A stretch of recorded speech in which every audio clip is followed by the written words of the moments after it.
Hi ಸ್ನೇಹಿತರೆ, ಎಲ್ಲರಿಗೂ ನಮಸ್ಕಾರ.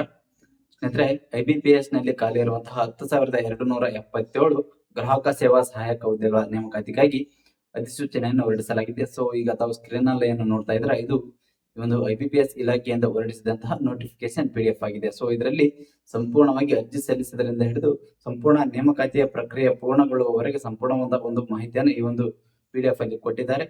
ಸೊ ಈ ಒಂದು ಹುದ್ದೆಯ ಬಗ್ಗೆ ಸಂಕ್ಷಿಪ್ತವಾಗಿ ಈ ಒಂದು ಹುದ್ದೆಗೆ ಅರ್ಜಿ ಸಲ್ಲಿಸಲಿಕ್ಕೆ ಏನೆಲ್ಲ ಅರ್ಹತೆಗಳು ಇರಬೇಕು ಅಂತೇಳಿ, ಹಾಗೂ ಯಾವ ರೀತಿ ಒಂದು ನೇಮಕಾತಿ ಪ್ರಕ್ರಿಯೆ, ಹಾಗೂ ಯಾವಾಗ ಈ ಒಂದು ಅರ್ಜಿ ಸಲ್ಲಿಕೆ ಪ್ರಕ್ರಿಯೆ ಆರಂಭವಾಗ್ತದೆ, ಯಾವಾಗ ಕ್ಲೋಸ್ ಆಗ್ತದೆ, ಯಾವಾಗ ಎಕ್ಸಾಮ್ ಅನ್ನು ನಡೆಸಲಾಗ್ತದೆ ಅಂತೇಳಿ ಸಂಪೂರ್ಣವಾದ ಒಂದು ಮಾಹಿತಿಯನ್ನು ಈ ವಿಡಿಯೋದಲ್ಲಿ ತಿಳಿಸಿಕೊಡ್ತೇನೆ.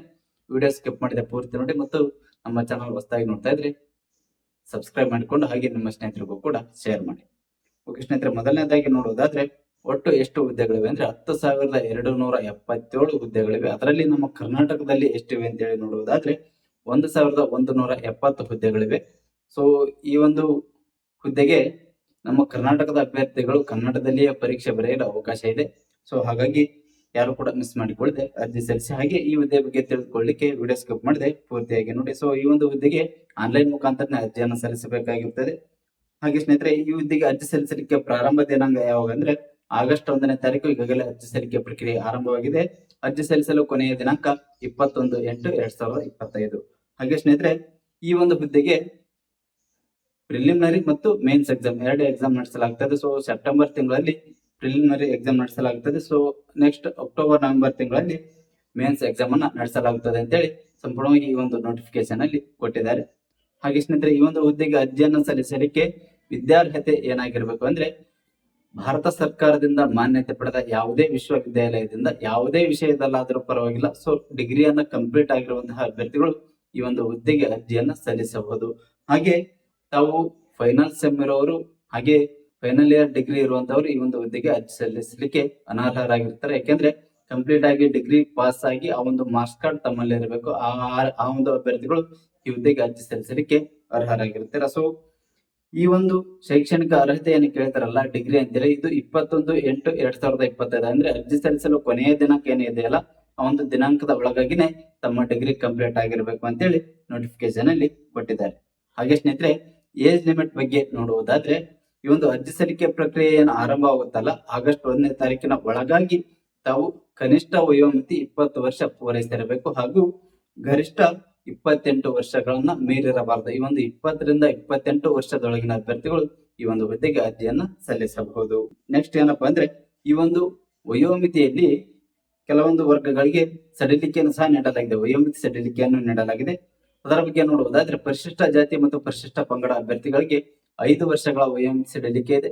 ಇನ್ನು ಹಿಂದುಳಿದ ವರ್ಗದ ಅಭ್ಯರ್ಥಿಗಳಿಗೆ 3 ವರ್ಷಗಳ ವಯೋಮಿತಿ ಸಡಿಲಿಕೆಯನ್ನ ನೀಡಲಾಗಿದೆ. ಅದೇ ರೀತಿಯಾಗಿ PWD ಅಭ್ಯರ್ಥಿಗಳಿಗೆ 10 ವರ್ಷಗಳ ವಯೋಮಿತಿ ಸಡಿಲಿಕೆ ಇದೆ. ಇನ್ನು ಮಾಜಿ ಸೈನಿಕ ಅಭ್ಯರ್ಥಿಗಳಿಗೆ 3 ವರ್ಷಗಳ ವಯೋಮಿತಿ ಸಡಿಲಿಕೆಯನ್ನ ನೀಡಲಾಗಿದೆ.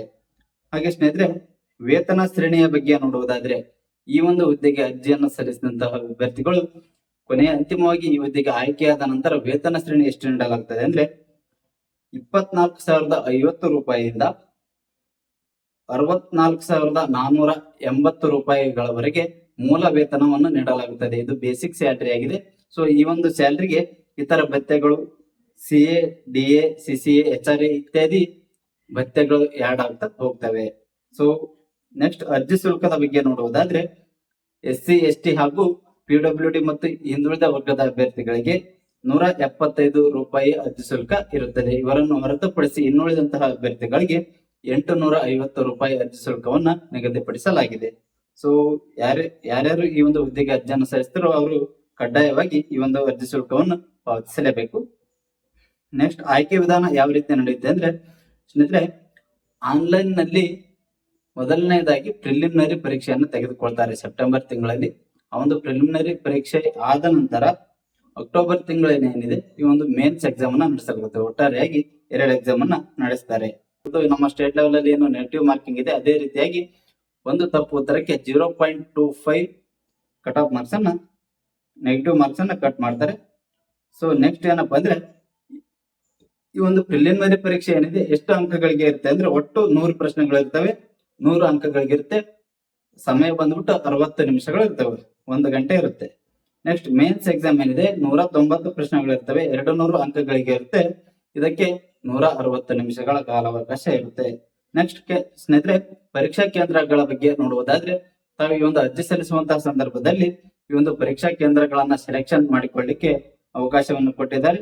ಸೊ ಅದರಲ್ಲಿ ತಾವು ಸೆಲೆಕ್ಷನ್ ಮಾಡಿಕೊಳ್ಳಬಹುದು. ಹಾಗೆ ನಮ್ಮ ಕರ್ನಾಟಕದಿಂದ ಅರ್ಜಿ ಸಲ್ಲಿಸುವಂತಹ ಅಭ್ಯರ್ಥಿಗಳಿಗೆ ಹೇಳೋದೇನಪ್ಪಾ ಅಂದ್ರೆ, ಈ ಒಂದು ಹುದ್ದೆಗೆ ನಮ್ಮ ಕರ್ನಾಟಕದಲ್ಲಿ ಸಹ ಪರೀಕ್ಷಾ ಕೇಂದ್ರಗಳನ್ನ ಅವಕಾಶಗಳನ್ನ ಕಲ್ಪಿಸಿಕೊಟ್ಟಿದ್ದಾರೆ. ಹಾಗೆ ಕನ್ನಡ ಭಾಷೆಯಲ್ಲಿ ಈ ಒಂದು ಎಕ್ಸಾಮ್ ಅನ್ನ ಬರೆಯಲಿಕ್ಕೆ ಅವಕಾಶವನ್ನ ಕಲ್ಪಿಸಿಕೊಟ್ಟಿದ್ದಾರೆ. ಇದಿಷ್ಟು ಈ ಒಂದು IBPS ಡಿಪಾರ್ಟ್ಮೆಂಟ್ ಅಲ್ಲಿ ಗ್ರಾಹಕ ಸೇವಾ ಸಹಾಯಕ ಹುದ್ದೆಗಳಿಗೆ ಅರ್ಜಿ ಸಲ್ಲಿಸಲಿಕ್ಕೆ ಸಂಬಂಧಪಟ್ಟಂತಹ ಪ್ರಮುಖ ಮಾಹಿತಿಯಾಗಿದೆ. ಈ ಒಂದು ವಿಡಿಯೋದ ಕೆಳಗಡೆ ಈ ಒಂದು ಅಪ್ಲಿಕೇಶನ್ ಲಿಂಕ್ ಅನ್ನು ಸಹ ಕೊಟ್ಟಿರ್ತೇನೆ, ಅದನ್ನು ಕ್ಲಿಕ್ ಮಾಡಿ ತಾವು ಅರ್ಜಿಯನ್ನು ಸಲ್ಲಿಸಬಹುದು. ಹಾಗೆ ಈ ಒಂದು ನೋಟಿಫಿಕೇಶನ್ PDF ಲಿಂಕ್ ಅನ್ನು ಸಹ ಕೊಟ್ಟಿರ್ತೇನೆ, ಆ ಒಂದು ಲಿಂಕ್ ಅನ್ನು ಕ್ಲಿಕ್ ಮಾಡಿ ಆ ಒಂದು ನೋಟಿಫಿಕೇಶನ್ ಅನ್ನು ಸಂಪೂರ್ಣವಾಗಿ ಓದಿಕೊಳ್ಳಿ. ಎಕ್ಸಾಮ್ ಆಗಿರ್ಬೋದು, ಹಾಗೆ ಈ ಒಂದು ಪ್ರಿಲಿಮ್ಸ್ ಎಕ್ಸಾಮ್ ಯಾವ ರೀತಿ ಇರುತ್ತೆ, ಯಾವ ಯಾವ ಒಂದು ಸಬ್ಜೆಕ್ಟ್ ಮೇಲೆ ಪ್ರಶ್ನೆಗಳು ಬರ್ತವೆ ಅಂತೇಳಿ ಕಂಪ್ಲೀಟ್ ಆದ ಒಂದು ಡೀಟೇಲ್ಸ್ ಅನ್ನ ಕೊಟ್ಟಿದ್ದಾರೆ. ಸೊ ಅದನ್ನು ಓದಿಕೊಂಡು ನಂತರ ಅರ್ಜಿಯನ್ನು ಸಲ್ಲಿಸಿ. ಹಾಗೆ ಈ ಒಂದು ವಿಡಿಯೋವನ್ನ ನಿಮ್ಮ ಸ್ನೇಹಿತರಿಗೂ ಕೂಡ ಶೇರ್ ಮಾಡಿ, ಅವರಿಗೂ ಸಹ ಅನುಕೂಲವಾಗಲಿ ಅಂತ ಹೇಳ್ತಾ, ನೆಕ್ಸ್ಟ್ ಮತ್ತೊಂದು ಹೊಸದಾದ ಜಾಬ್ ಇನ್ಫಾರ್ಮೇಶನ್ ವಿಡಿಯೋಗಳೊಂದಿಗೆ ಭೇಟಿಯಾಗೋಣ. ಧನ್ಯವಾದಗಳು.